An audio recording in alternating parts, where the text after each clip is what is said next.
I'm Rachel Tessman from StampYourArtOut.com. I'm an independent Stampin' Up! Demonstrator from Andover, Minnesota in the US. And today I'd like to share with you some outside-the-box ideas that I created with the contents of the November 2020 Paper Pumpkin Kit from Stampin' Up! Titled Jolly Gingerbread. These monthly kits come straight to my mailbox each month and contain everything that I need to make fun, creative paper crafting cards and projects. This month's kit contains supplies for making 15 mini cards with envelopes that you could turn into gift card holders, tags on presents, or even ornaments on a tree. I also received 2 items that I can use over and over again, even after the consumables from this kit are used up. This mini ink pad in the color Blushing Bride, and this exclusive stamp set.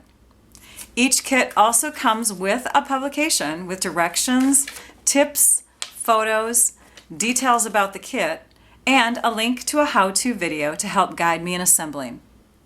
A clear block, which was included free with my first kit for mounting and using my stamps, and my scissors are the only extra supplies that I really need.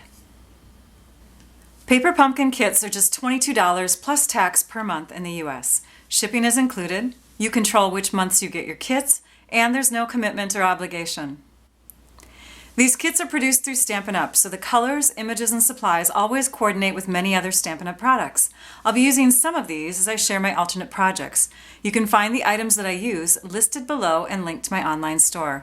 You can also look below for links to learning more about paper pumpkin kits, starting your subscription through me so I can spoil you with exclusive ideas, gifts, and prizes, joining my Paper Pumpkin fan club on Facebook where you can see even more alternate project ideas shared daily, and if you're watching my video on YouTube, a link to my website where I've shared photos of the projects I'm going to share with you today. As I create, you'll notice that I substitute that mini ink pad and clear block for this larger version of the ink pad and some ergonomic blocks. You won't need these, of course, but they're available products from Stampin' Up! And they're a bit easier to use while I demonstrate in my video. Your kit also comes with adhesives, but you'll see me use an additional ones, such as my seal adhesive, for ease in demonstrating. By the way, if you're looking for ideas for past kits, visit my website at StampYourArtOut.com. Click on Paper Pumpkin in the top menu, then choose Recent or Older Posts. I've been creating and sharing alternates since March of 2013 when Paper Pumpkin first began, so I'm sure you'll find some ideas you enjoy. I'm excited to create, so let's get started. As someone who likes to create alternates with her kit contents when she gets her Paper Pumpkin kits, I get really inspired by the ones that do not necessarily come with supplies for making full-size cards. So these mini card supplies came with a ton of little tiny elements that just got my mind going. I'm so excited to create with these pieces. So what I'm going to do is I'm going to take these items for the 15 cards and I'm going to turn them into 15 mini cards, and I'm going to turn them into 30 full-size cards. I love doing that. I love multiplying the things that you can make in the kit by just adding some cardstock and maybe an embellishment and some envelopes. So I'll be doing that. I'm going to be adding in some early espresso cardstock. I'll be adding in the medium whisper white envelopes, and I'll be adding in some pearls. I'll also bring in the ink pad early espresso, although you could use any dark color that you think coordinates with the kit.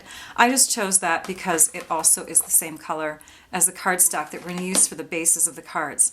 These pieces here are going to become layers for the inside of the card then, because we have a really dark card base. And so we need to have something on the inside that we can write on, sign our card on, possibly even stamp a sentiment on the inside. And so that's what I chose for these pieces to be used for. The other pieces are going to be used on the front of the card. And I'll also be bringing in stamp set images to help, enhance those cards a little bit more too. So you can guess already that to make these 30 cards, we're going to take these pieces and we're going to cut them in half. And that will be the main focal point of the card. Our Paper Pumpkin kit cards typically come in this size. So they're the kind that are 8.5 by 5.5, scored at 4 1/4, and then you fold in half. But because we have the ability to make our own card base sizes, we're going to cut our cardstock this way instead. So we're cutting in the long direction.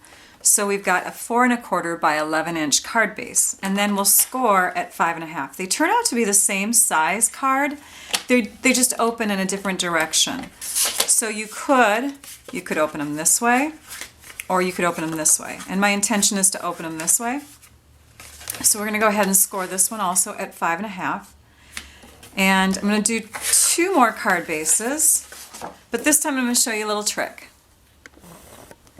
So to do them a little bit quicker, it's always easiest to do your scoring if you're going to do 2 cards from one piece of cardstock. So we're going to score first at 5 1/2 inches, and then we're going to rotate and bring it to the 4 1/4 inch mark and slice with our cutting blade. And now we instantly, with less strokes, have 2 card bases. I'm going to grab my bone folder, and I'm going to give each one of these a good crease so they lie flatter. Now I've already got 2 other cards done, so from those supplies for the 3 mini cards, or gift card holders, whatever you want to call those things in our kit, we're going to make 6 cards. So 3 will turn into 6. And then again, I already have 2 others made, but let's go ahead and grab our pencil now, and we're going to use our grid paper, and we're going to do just kind of a little outline here on the corners of our card. And we're just using the grid paper squares to kind of line everything up. After I've done those marks, then I'm going to come in and I'm going to measure up from the bottom 1 inch, 2 inch, 2 3/4 inches. And that's where I'm going to place a mark on each side of the card. That is going to give me the halfway point, because half of 5 1/2 inches is 2 3/4. That will help for the stamping. So we're going to bring in our Early Espresso ink, and we're going to bring in that fun decorative stamp that would actually get stamped at the top of the house. And we're going to stamp it so it's touching the edge of the cardstock, and again, that circle right here is lining up with that little dash mark that I made on with the pencil mark on my grid paper. I'm going to flip this around. Because it's a symmetrical stamp, I can stamp it on the other side. Okay, next we're going to grab our house, and we're going to trim off this tab, and we're going to cut down the middle. I find it's easiest if you turn it over to cut, because you can see the score line in the white cardstock side a little bit easier.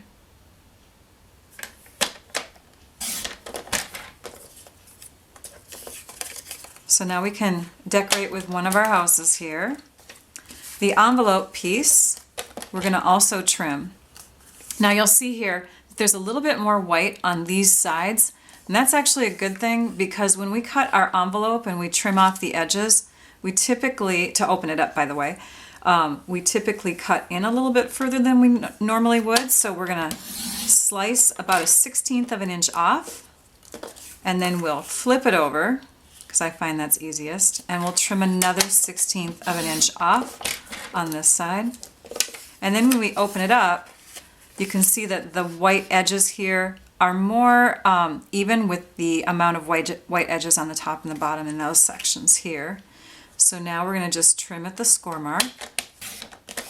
And on this one, because it's a folded score line, it's best to trim right inside of it. Don't trim right on top of it unless you have a super sharp blade. This becomes scrap. We won't need that on the cards we're making, although you can use it for something else. So, and this is going to go in this direction on the inside of one of our cards. This one is going to just sit on the inside of our card like that. Then we're going to take our excess pieces here and we're going to match them up with our houses. So this one is going to line up with this house, and that's all we're really going to do for the extras on that besides the stamping. This is going to go on this piece along with our door. We're going to take one of our fun candy pieces and stick that up on top, and then the embellishment that came out of the top of the house, this icing layer here, is going to go on top of our door. And when it sits on top of the door with a glue dot, it's going to have a little bit of dimension to it just because of the edge of the piece there. You could put it up on a dimensional, but then I think it's too high.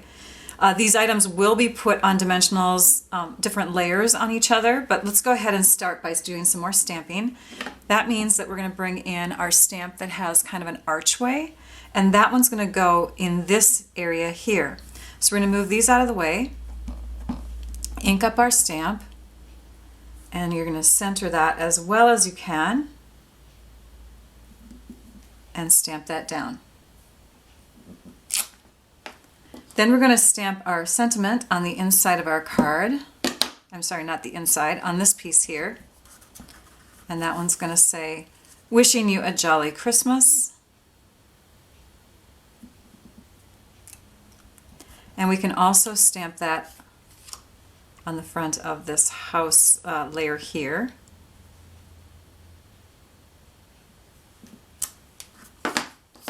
Let's bring in our dimensionals and start assembling our houses. This door, we'll go ahead and put our door on first. Put a couple dimensionals behind our door. And that will sit here in the middle.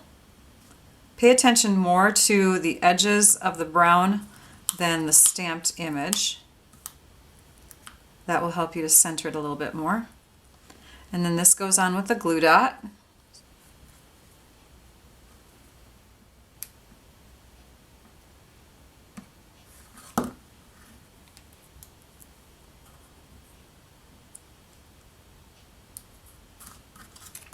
We'll put this up on dimensionals on the front.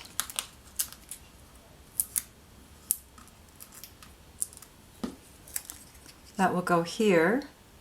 And then we want to make sure that we have room for our candy treat, which will just go up above that. This whole house is going to get layered onto the front of the card, but let's first go ahead and add dimensionals to the back side of this.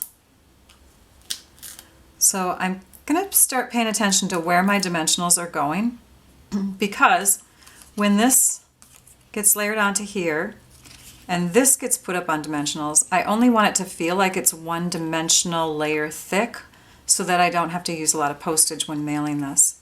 So let's see here. So we're going to put one in the middle on the back side, and we can put a couple maybe here,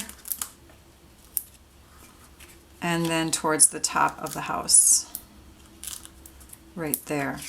And on this one, we have most of our dimensionals right in the middle, so we can put our dimensionals off to the side. And on the bottom two corners. Let's check this one out again.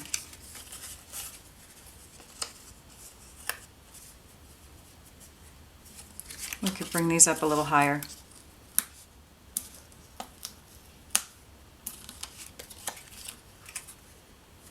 And then we'll bring these up higher.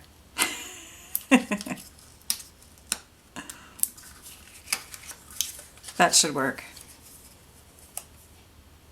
Yes, that works. That looks great. All right, so then we'll peel off all the backings, and you could totally put more dimensionals on if you want to, if you're a fan of those. I really love them. I just I don't feel that they're that necessary to use all over, because you create a shadow just by lifting up corner areas for sure. And then let's take the backings off of the back sides of all of these. And I've already stamped the front of one card base and another one without you seeing. Did that earlier. So this one will go here like that, and we're going to center it between the two sides and the top and the bottom. And then this one will go onto here like that. And I'm looking at my stamped images too, because I want to make sure that the little design here is about even on each side.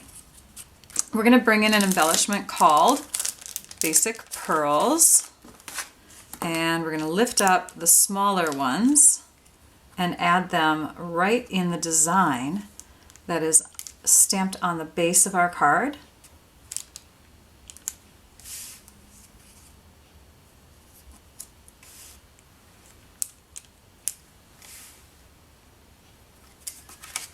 So I added it right in that fun little design area there.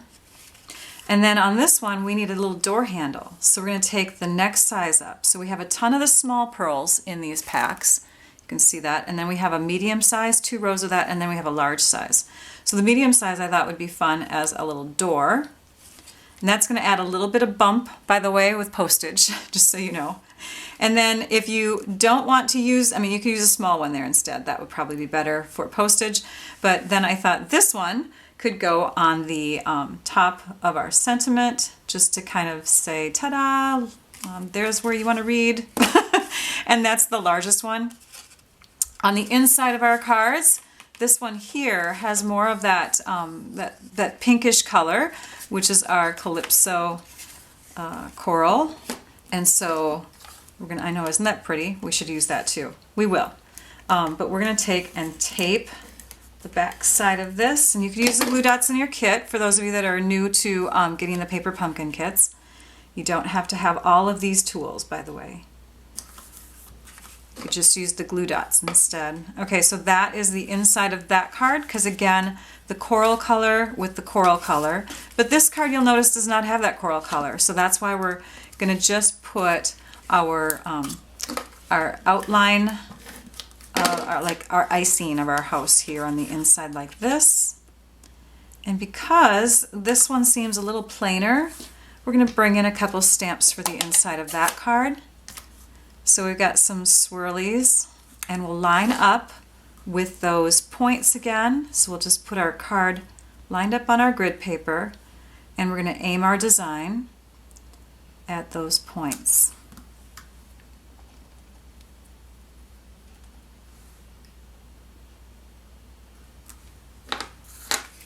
And then I thought, because you actually get a ton of these little candy pieces, we'll just put another fun bit of color on the inside of that card. So there are 2 of them.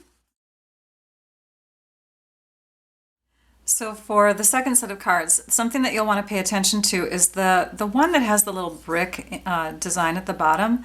That stamp will sit a little bit higher on that piece. So you'll want to use one of the skinny sentiment pieces out of these. You have the yellow and you have the pinkish colored one. This one would not fit very well unless you overlapped it onto your design. So if you want your full design showing, that's what I recommend. Plus this might even sit a little higher too. I'm not sure, I didn't check. Yeah, it does, it sits a little bit higher. So let's go ahead and put the dimensionals on the back of this one. I've already done, let's see, I've got one there, so we'll put a dimensional here, and we'll put 2 on the side. And also on the inside design here, you can see I've got the loops going upward. On the last one I stamped, they were going down. So it's up to you, however you want to do that design. They are 2 separate stamps that go in opposite directions. So that's kind of fun. I love that image. And then we have this piece. This was the one that matched that other one that we just shared. And that'll get placed in the middle here on the front of the card. So those are those 2. Your medium Whisper White envelopes come in a pack of 40, and so you'll have plenty. You'll have 30 that you can use from that to go along with the 30 cards that you make from your kit, if that's what indeed you decide to do with your kit. So anybody looking for a last-minute card idea, I think these are super cute, super easy to put together. You get 30 Christmas cards out of them right away, and I hope you enjoyed that idea. Now I'm going to put together a treat holder. We're going to use several stamps from the stamp set in the kit. We're going to use one of the houses and one of the overlays here, a couple of the candy embellishments, and then extra supplies. I'll be using that Early Espresso ink pad again. I'm going to try the Whisper White. I'm also going to bring in some really pretty ribbon. This is our Snowflake Splendor ribbon, which has kind of an iridescent little look to it. I've got some Lindt truffle candies, and then some cinnamon cider cardstock, which matches the brown color of the houses of our kit. So let's start with the cinnamon cider cardstock, and I've actually got a scrap piece, and I'm going to bring in my trimmer, and I'm going to cut this to 5 3/8 inches. So we're going to go to this mark here.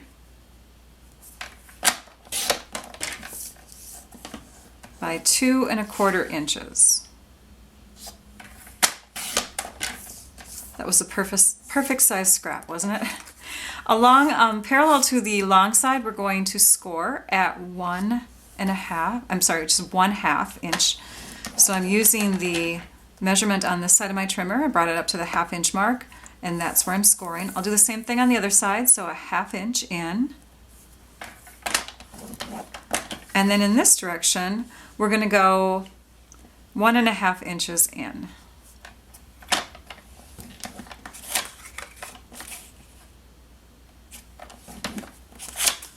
Move this out of the way for right now, and we're going to bring in our paper snips. We're going to miter or angle cut into the long edges each side where the score mark is.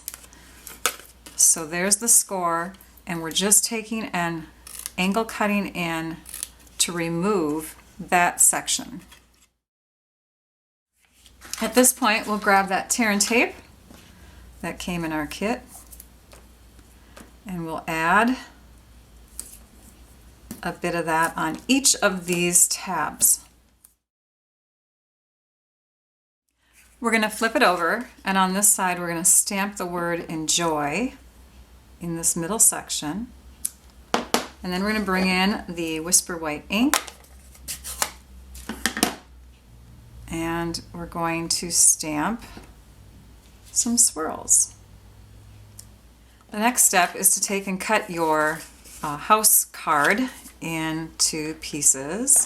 So we're going to trim off that edge there, and we're going to cut right down the middle. And now we have 2 halves. One will go on the front of the box and one will go on the back. And each of these halves are about 2 3/4 inches, which is why we had the measurement that we had on the base that's going to go in between the two. So we're actually going to take what we just cut and form it to have a little tiny box insert between these two. So let's decorate the front and the back before we assemble the whole thing. We're going to bring in these pieces here, and this one is actually going to be down at the bottom of the back side. So we're going to trim along here, but before we do that, let's go ahead and stamp with our early espresso ink so we know how much room we need. We're going to stamp the to from, and then we can trim that. And actually, you know what, let's do this first.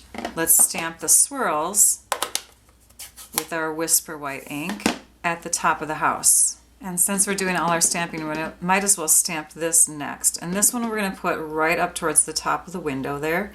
And that is going to say a sweet treat for you, because of course we're going to put treats in this box. So I'm going to bring this back in now, and you can see that we've got about 1.5 inches before we reach this solid white line at the bottom. And that seems to be enough. I mean, I could go maybe a little higher, maybe 1 5/8 inches. So let's take this piece now and let's trim it. If we go 1.5 inches, that might not be enough for writing who it's from. So let's go 1 5/8 inches to the top of this ridge here and trim that. And then I would not adhere that yet. I would keep that separate from your box until you've filled your box and figured out who you're going to give it to. And then I would attach it to the back. Because if you attach it to the back now, you fill your box, then you have to somehow hold that whole box of candy and write on the back. And it just might be easier to do the writing before it's attached.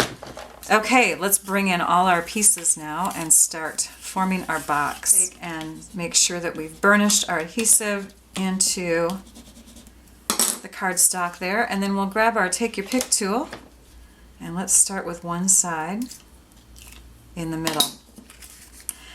Since this says enjoy in one direction, you need to decide how you want that to be on your box. And I'm thinking I want it to be, this is going to be the front of my box, so I want it to read this way. Oh, of course I attached it already. That was wise. I forgot what side I put the tape on. So this is the direction that I want that piece, this piece to connect with, is right here. So I'm going to go ahead and add this think it might be easier to add it this way. Like that. And then we'll do the same thing to the opposite side.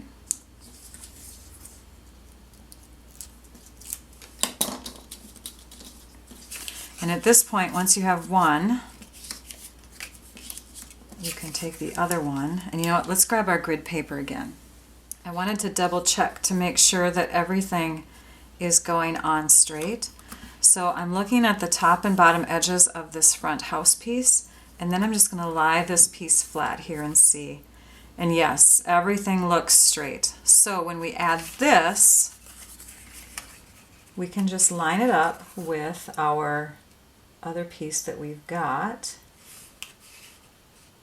here. It's a little off. Let's try something else. Let's go like this instead. So we're going to place that here. We're going to place this here.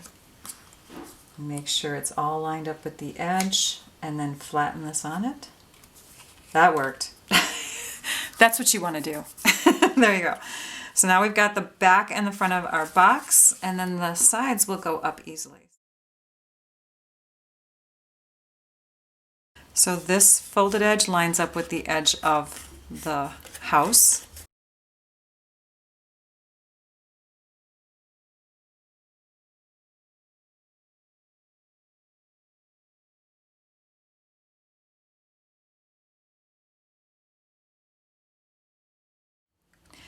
So pretend I've already written the to and from in there. I've added it to the back of my box. Be careful about the white ink because it will smear if it's not dry.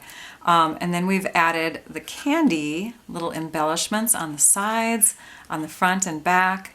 I've also added a fun little knot of ribbon from the Snowflake Splendor roll of ribbon here. It's beautiful stuff. It would go really well with this kit. So that's all put together. They get to see the word enjoy on the inside when they grab their treats out of there. We're going to stick our 3 truffles in like that, and there is the finished project. Very fun. You could whip a bunch of these together with this box of goodies. So, speaking of what's in the box, if you are going to be doing a gift card holder, I recommend making sure that you have a gift card. It doesn't have to be the one that you give, but have a gift card in there. I've got my tear and tape adhesive that came in the kit along my tab here, and I've already exposed the bottom so I stuck tear and tape along the bottom too.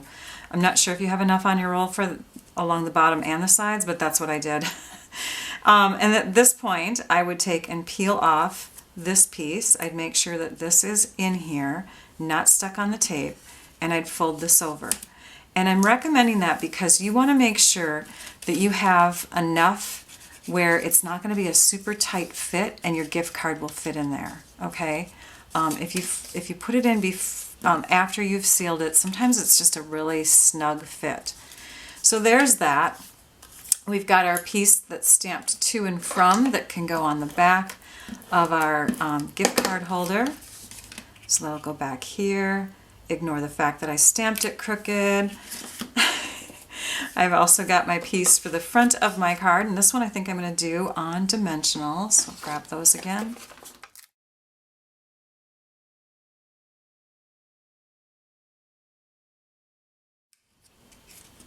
And then we'll flip it over and we'll just add a little color on the back by putting one of those candy embellishments back there towards the top. So there's the gift card holder that you can make according to the directions in the kit. I've also got some other ideas here. They recommend that you could do mini cards, and that's why the envelopes are provided. So here's just an example of a miniature card. So gift card holders, miniature cards if you cut off the tab. You could even have ornaments. So they don't suggest ornaments, but I did mention that at the beginning of the video. All you would need to do is just attach, like you could punch a hole and attach some thread or twine or string or ribbon there, and you'd have an ornament for your tree. And then of course the gift tag idea. So if you cut your house piece into 2, you could have, either one of these would work as a tag. You could write on the back of this one, you could write on the front of this one, you could tape it straight down. Again, you could attach string or twine, or ribbon and have it hang from your gift. And then the last idea is that if you are going to do mini cards, or you're going to do gift card holders where you don't necessarily need the white back, but you just use the back as is, you might have some extra pieces like this left over. So if that's the case, you can take it, stamp your little house on there, and you can use pearls to make it look like smoke billowing out of the chimney. And then you have another fun little tag or some kind of embellishment that you can put on the front of a card.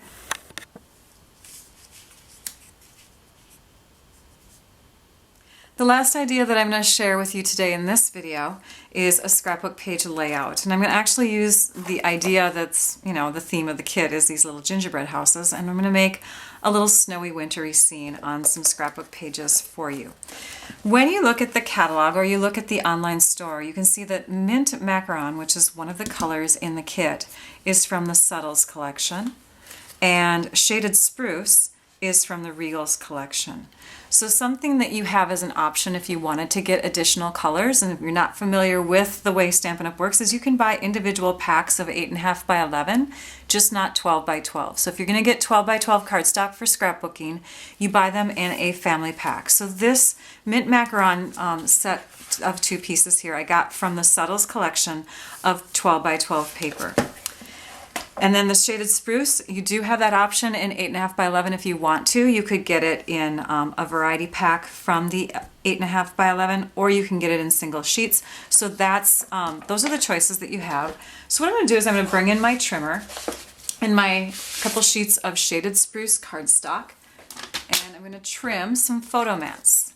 This color is going to be the color that I want underneath all the photos on my page. So you could either cut them to 4 by 6 or 4 1/4 by 6 1/4, or if you develop your photos in true digital, you could do 5 1/2 by 4 1/8, which is what I'm going to choose to do right now. And I'm going to make 3 from each sheet. So again, I've cut it at 5 1/2 to 4 1/8 because true digital photos are developed in 4 by just under 5 1/2, so 5 3/8. Actually, I can get 4 from each sheet. I lied. Sorry about that.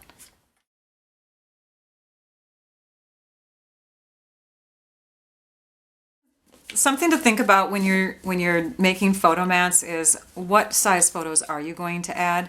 And if you're somebody who likes to crop your photos, or you're somebody who takes pictures far away and then you need to crop them, or you have access to being able to develop them whatever size you want, you don't necessarily have to have photo mats that are the way they typically get developed. You could change the sizes around. But I've got 6 pieces here, and I don't know, I think I'm going to lay them out. Maybe I might just do it like this. I tend to take a lot of horizontal photos, so I think I'm going to be needing more horizontal photos in my layout. So I'll probably have a mirrored effect, something like this. Maybe I'll even bring these up. You can tell I don't have it completely planned out yet. Let me zoom out a bit. You're going to see the stand for my for my camera. But yeah, we've got photo mats that can go there. Then I'm going to take this scrap of Shaded Spruce and I'm going to punch out a few trees.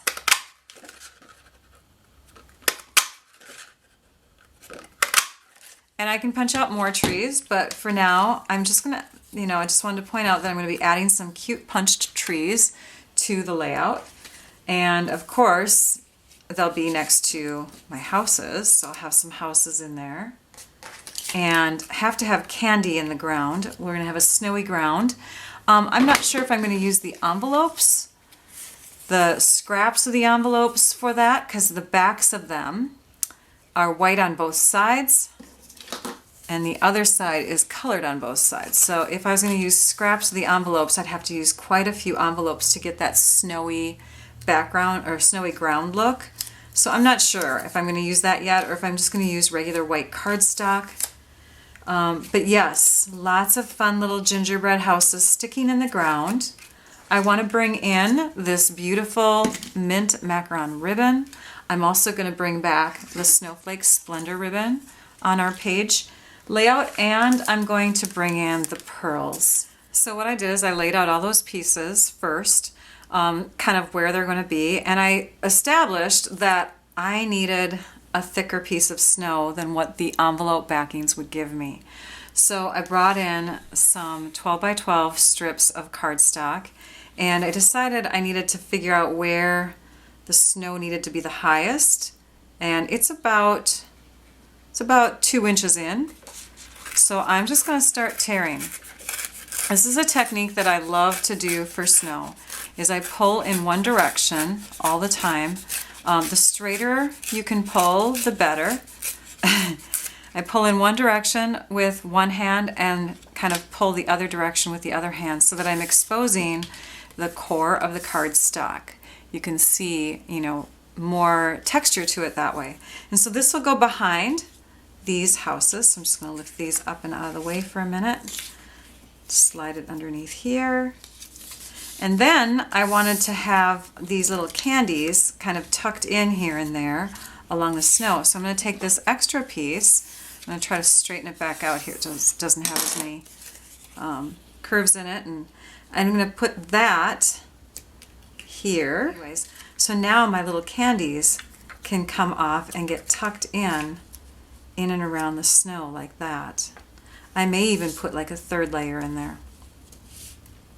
So at this point I would just start taping down that background snow, the photo mats, and up here I'm going to put adhesive on the back side of the green tape and this tape here, and I'm not going to have it go all the way to the edge.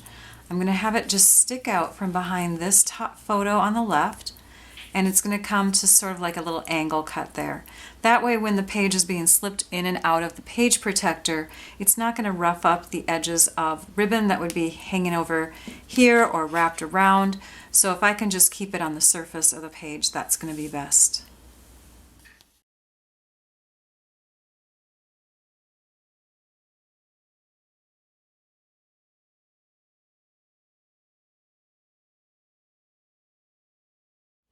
You'll notice I only put adhesive down on the bottom portion of that strip of cardstock. That way I can tuck in things. At this point I've attached my ribbon, I've attached my photo mats, and I've attached my snow.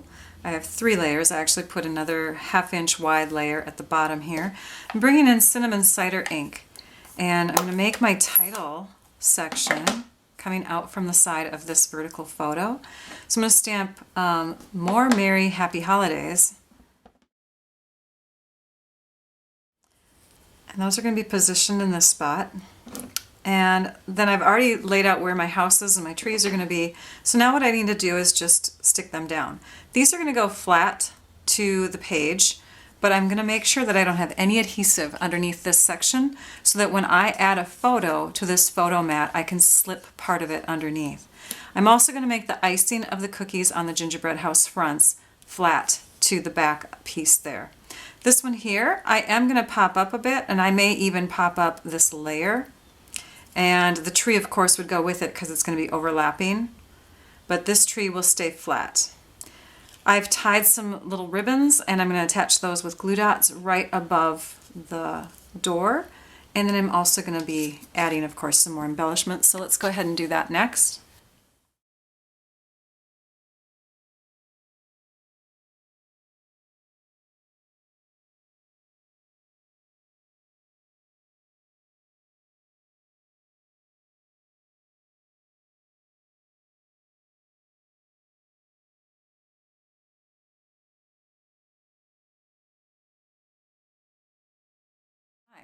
And I decided I didn't like the way the cinnamon cider color looked next to the color along the edges here, so I decided to flip them over, and we'll just stamp in the shaded spruce color instead, and I love this so much more.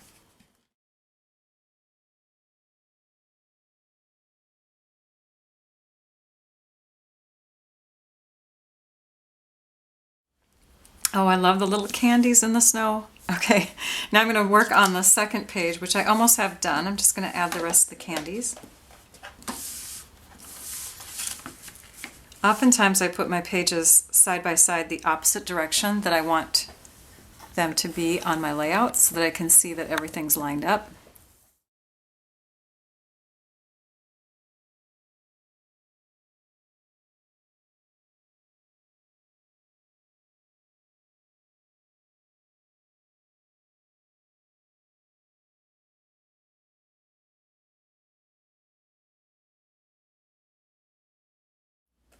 So I added a few more little candies and some pearls, put some along the houses here. I like my gingerbread cookies with just smooth frosting on them, so I didn't want to do all those little elaborate designs. But anyways, that's why I chose to just do these types of embellishments. I love the candies that are sitting in the snow. So fun. And of course I had to stamp some little smokestack or smoke coming out of the chimneys there. And here is the opposite page. So again, candies up on top, a couple pearls. My title has some little fun candies around it, and then another little bit of smoke coming out there. So there is my page layout. Now that you've watched my video, I hope you can see that there's so much more to these kits than meets the eye. With just a few extra supplies and some imagination, you can go beyond and make so much more with these super affordable kits. I hope you gained some inspiration from what I've shared. Thank you for watching. It builds creativity to think outside the box. Be sure to subscribe to my YouTube channel so that you can catch more paper pumpkin videos that I've shared using past kits and more that I'll share with future kits. Also, be sure to visit my website at stampyourartout.com so that you can view close-up photos of all these projects, see photos of other paper pumpkin kit ideas in future and past posts, and see many other great ideas that I share using Stampin' Up! Products. You'll find my direct website link in my description below. If you want to get spoiled with extra goodies, gifts, prizes, and extra exclusive paper pumpkin project ideas, remember to get your subscription started with me as your demonstrator using the link below. I hope you enjoyed this video tutorial. Now I'd like you all to go and stamp your art out. Bye-bye.